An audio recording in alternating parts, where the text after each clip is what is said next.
Welcome to the Leadership Decoded podcast, where we provide you practical tactics to help you lead at your very best at work and in your everyday life.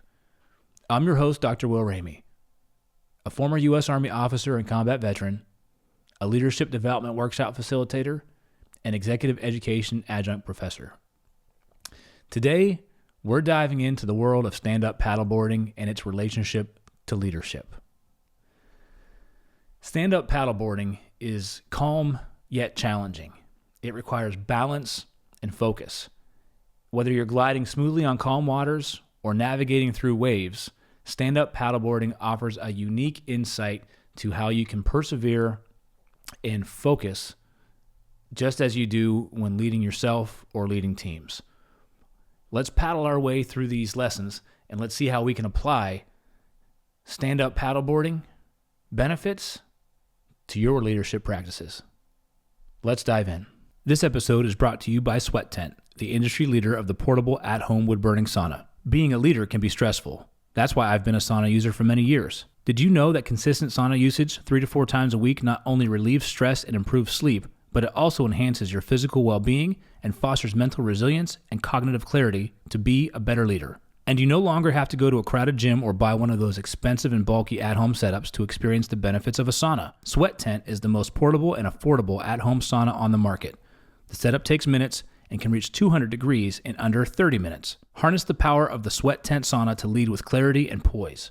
Sweat out stress, ignite creativity, and emerge a more focused leader. All Leadership Decoded listeners will receive $100 off when you use code LEAD100. Visit sweattent.com today to get $100 off your purchase with code LEAD100 at checkout. Again, that's sweattent.com to get $100 off with code LEAD100. Sweat Tent, improving your ability to lead at work and in your everyday life. This episode is brought to you by C&G Tutoring. Founded by Janelle and Chris Seaton, C&G Tutoring is Northeastern Pennsylvania's leading tutoring service. Our experienced, state-certified tutors provide personalized, one-on-one sessions tailored to each student's unique learning style. From math and science to reading, writing, and even Spanish, we cover it all. We also offer top-notch SAT prep designed to help students sharpen the skills they need to achieve their goals on the SAT. Join the countless families who trust C&G Tutoring with award-winning educators and a 5-star parent rating. We offer in-person and virtual tutoring using 21st century learning techniques. Visit cngtutoring.com today and start your child's journey to academic excellence. C&G Tutoring, ignite your mind. This episode is brought to you by Fit AF. As a leadership coach, I understand the importance of fueling both body and the mind. Balancing coaching sessions, workshops, and personal development can be demanding, and that's where Fit AF steps in. Fit AF offers an ever-changing menu crafted by top chefs and nutrition experts to ensure you're getting the best quality meals. Their diverse selection caters to various dietary preferences and needs, including keto, paleo, vegetarian, vegan, gluten-free, and more. As a valued listener, enjoy an exclusive offer. Get 20% off your first order of 7 meals or more by using code LEADER at checkout at fitafnutrition.com. Again, that's code LEADER for 20% off your first order of 7 meals or more at fitafnutrition.com. I got into stand-up paddleboarding about 2 years ago. And for me, it was a way to continue to get, outdoors, continue to exercise, to continue to get sunshine, vitamin D, fresh air, and work on my mental health. To me, it was a little bit of an escape. I was able to start bringing my kids along with me. I got their interest. And what I found was there was a lot of benefit to being out on the open water, out in the fresh air, not just for the physical effects, of balance, of strength, of core power, but the mental health of clarity and focus and that meditative, repetitive stroke, stroke, stroke.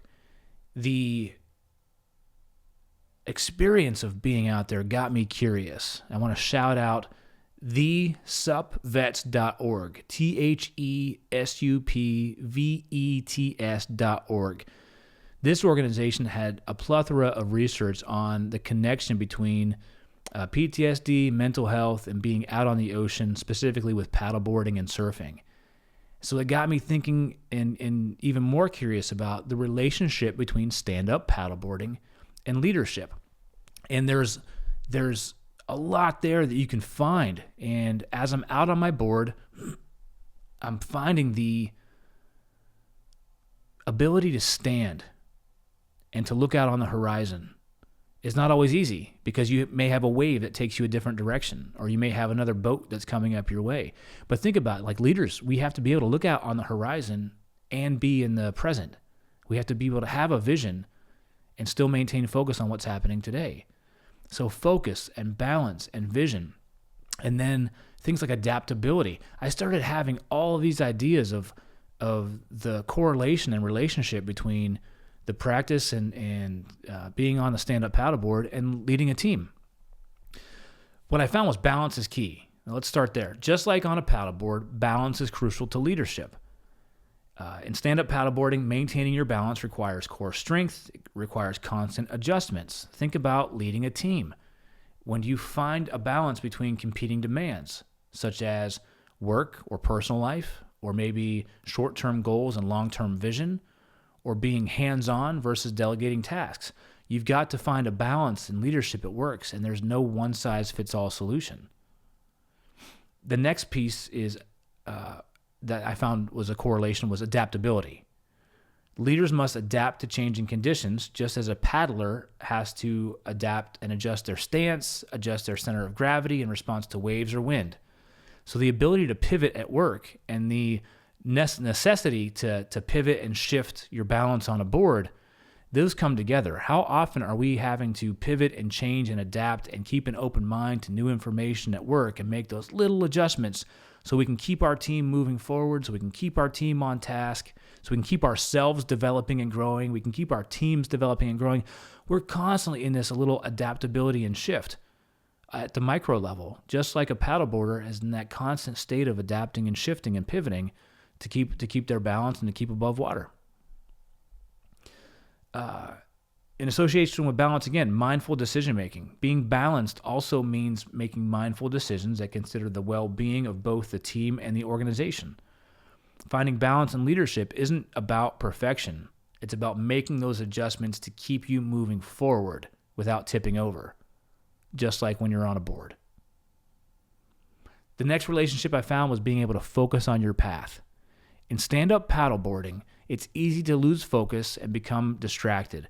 There may be swimmers in the area, there may be kayakers, there may be other paddleboarders in the area, there may be a bird. In my case, I saw a fish jump up right in front of my board before.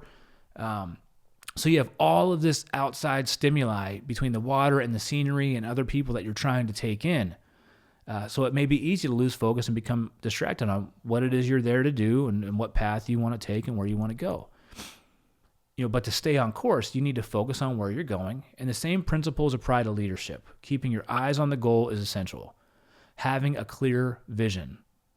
A clear vision of where you want to go helps you navigate those challenges and stay intrinsically motivated for the work that you're doing.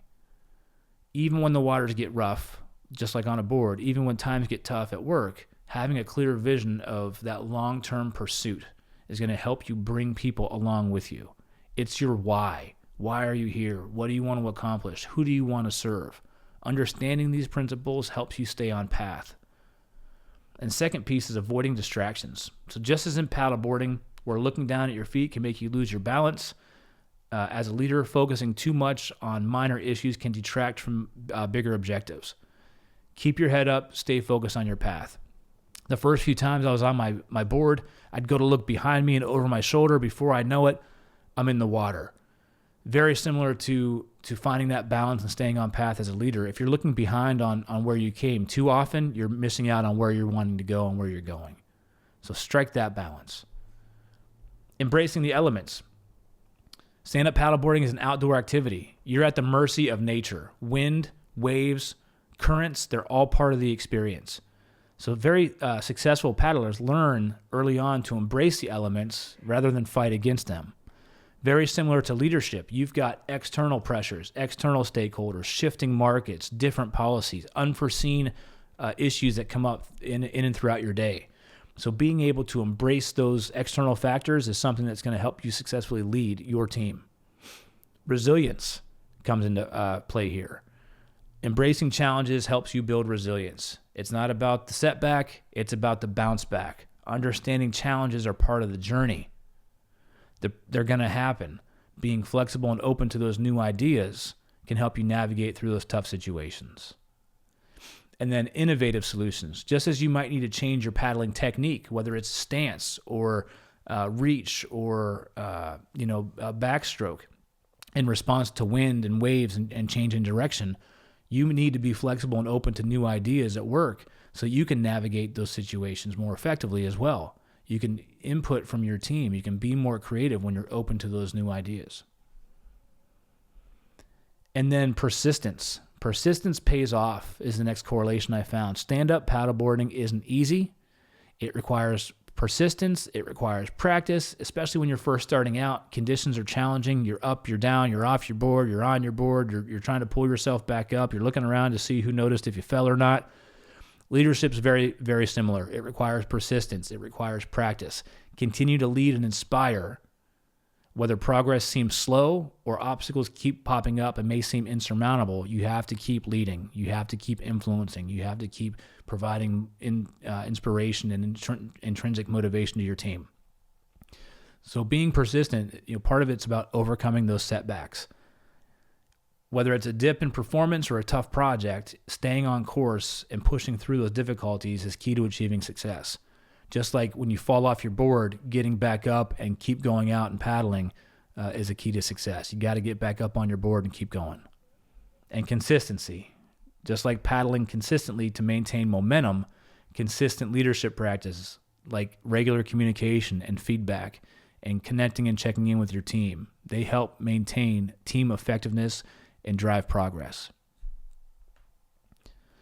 And then the last piece that I found a correlation with was really enjoying the journey. One of the best parts I found of stand-up paddleboarding is enjoying the journey. The peace of gliding on the water, the calm, the wind, the birds, the fish, the lap of the water against your board, being present in that moment and knowing that you're doing something good for yourself, you're doing something good to reset, you're giving yourself the sense of accomplishment, and you're taking that small win. Same thing with work on your team. Celebrating progress, celebrating the small wins, acknowledging those accomplishments. That's what's happening with everything around you. And being proud and encouraging your team based on where they're at today compared to where they were and where we still need to move forward to. So stand-up paddleboarding can teach us a lot of things about leadership. Staying balanced, focused, resilient, persistent, and most importantly, enjoying the moment and enjoying the journey that you have, the time that you have with your team to accomplish what it is you're here to do and who you're here to serve. So whether you're navigating calm waters or challenging waves, these lessons from stand-up paddleboarding can help steer you in the right direction for leading your team day in and day out. Take a moment to reflect, take a moment to think about it, perhaps even take a moment to make a plan so that you can take up stand-up paddleboarding as a passion, as a hobby, and find the same peace, the same clarity, and the same focus I did, because it's helped me be a better person, and it's helped me become a better leader. I want to thank you for tuning in to Leadership Decoded here in the Loop Internet Studio. If you found value in today's episode, like it, share it with a friend. Help spread this information and knowledge that you gained so that we can all lead at our very best, day in and day out. If you're an organization who's looking to invest and improve your team's leadership abilities, I want to work with you. I provide hands-on, minds-on learning experiences. Your team is going to be able to take leadership abilities and put them into practice the very next day at work with ease. Connect with me on LinkedIn at Dr. Will Ramey. Visit my website, drwilliamramey.com. You can follow me on Instagram at Leadership Decoded Pod or email me at will@honestax.com. I'm your host, Dr. Will Ramey, and I'll see you the next time you press play.